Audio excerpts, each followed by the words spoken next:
روز 26 دکامبر پیام پرزیدنت جمهوری تاجیکستان با مجلس عالی جمهوری تاجیکستان درباره سمت‌های سیاست داخلی و خارجی جمهوری تاجیکستان را آن همین طور در ناحیه واسه ساکنان با توجه بلند طریق شبکه تلویزیون تماشا کردند.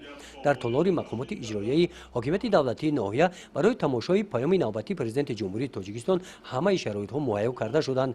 رئیس ناحیه واسه، مدیران شعبه و بخش‌های مقامات اجرایی حاکمیت دولتی ناحیه، نمایندگان تشکیلات و مؤسسه‌ها، سابقه‌داران مهنت سخنرانی پرزیدنت جمهوری تاجیکستان را گوش کردند.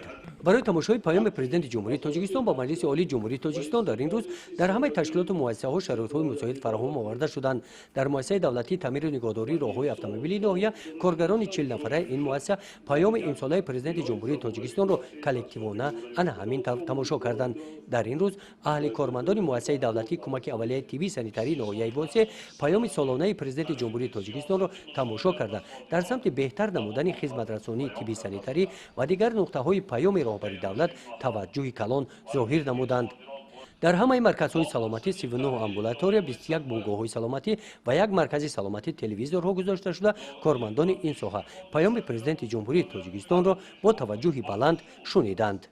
پیام پرزیدنت جمهوری تاجیکستان با مجلس عالی جمهوری تاجیکستان در شعبه وزارت کارهای داخلی در ناحیه واسه از جانب هیئت شخصی آن همین طور با توجه بلند شنیده شد.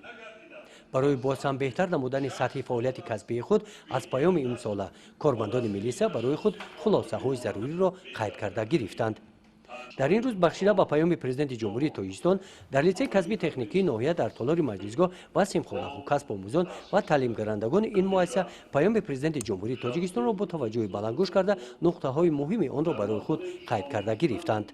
همچنین در این روز در همه تشکیلات و مؤسسات در حجره های کاری هم تلویزیون‌ها گذاشته شده کارمندان پیام پرزیدنت جمهوری تاجیکستان را تماشا کردند.